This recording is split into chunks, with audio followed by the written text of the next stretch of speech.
और इसलिए सावन की अवधि भी जरा ज्यादा है और सावन मास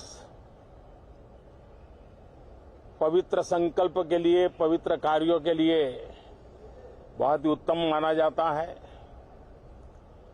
और आज जब लोकतंत्र के मंदिर में इस सावन के पवित्र मास में मिल रहे हैं तो ये लोकतंत्र का मंदिर ऐसे अनेक पवित्र कार्य करने के लिए इससे बड़ा उत्तम अवसर नहीं हो सकता है। मुझे विश्वास है कि सभी माननीय सांसद मिलकर के इस सत्र का जनहित में सर्वाधिक उपयोग करेंगे।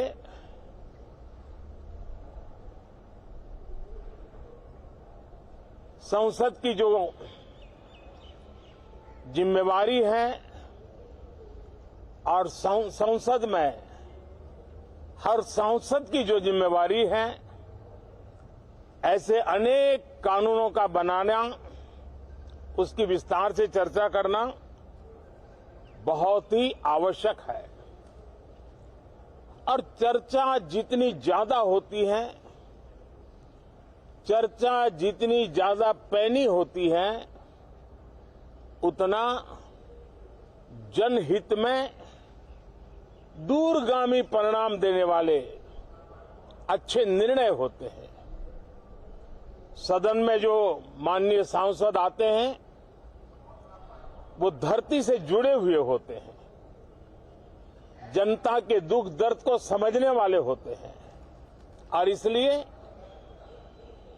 जब चर्चा होती है तो उनकी तरफ से जो विचार आते हैं वो जड़ों से जुड़े हुए विचार आते हैं। और इसलिए चर्चा तो समृद्ध होती है, निर्णय भी सशक्त होते हैं, परिणामकारी होते हैं। और इसलिए मैं सभी राजनीतिक दलों को, सभी माननीय सांसदों को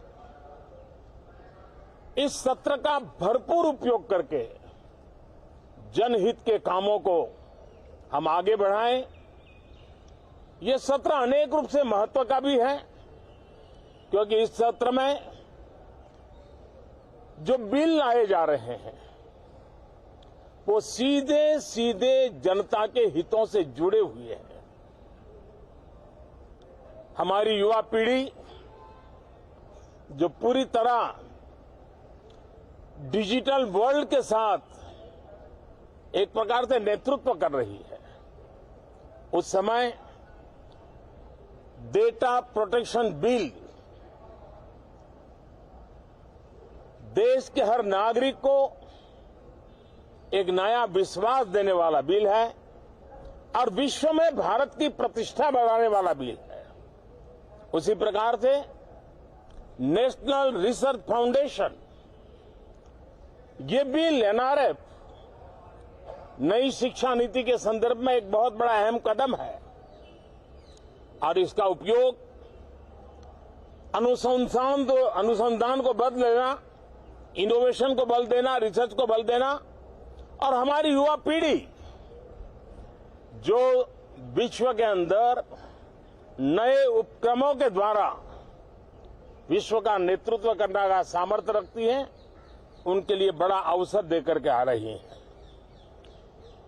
जनविश्वास बिल सामान्य मानवीय के प्रति भरोसा करना, अनेक कानूनों को डिक्रिमिनलाइज करना, इस मुहिम को आगे बढ़ाने वाला ये बिल, उसी प्रकार से जो पुराने कानून है उनको खत्म करने के लिए भी एक बिल में प्रावधान किया जा रहा है। हमारे यहां सदियों से एक परंपरा रही है कि जब विवाद हो तो संवाद से सुलझाया जाए। मीडिएशन की परंपरा हमारे देश की बहुत सदियों पुरानी है। उसको अब कानूनी आधार देते हुए मीडिएशन बिल लाने की दिशा में इस सत्र का बहुत बड़ा उपयोग है। जो अनेक विवादों से सामान्य मानवीय से लेकर के असामान्य संजोगों को भी मिल बैठकर के सुलझाने का एक मजबूत नींव बनाएगा। इसी प्रकार से डेंटल मिशन को लेकर के एक बिल जो हमारे डेंटल कॉलेजेस के लेकर मेडिकल के छात्रों के लिए एक नई व्यवस्था को आकार देगा। ऐसे अनेक महत्वपूर्ण बिल इस बार इस सत्र में संसद में आ रहे हैं, तब ये जनहित के हैं, ये युवा हित के हैं, ये भारत के उज्जवल भविष्य के लिए हैं। मुझे विश्वास है कि सदन में गंभीरतापूर्वक इन बिलों पर चर्चा करके हम बहुत तेजी से राष्ट्रहित के महत्वपूर्ण कदमों को आगे बढ़ाएंगे।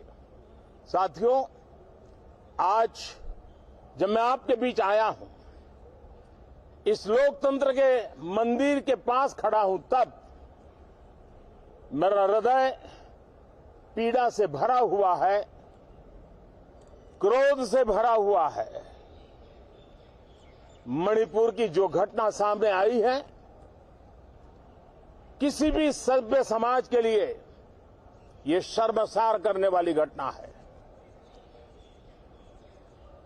पाप करने वाले, गुनाह करने वाले कितने हैं, कौन है, वो अपनी जगह पे है, लेकिन बेइज्जती पूरे देश की हो रही है। 140 करोड़ देशवासियों को शर्मसार होना पड़ रहा है।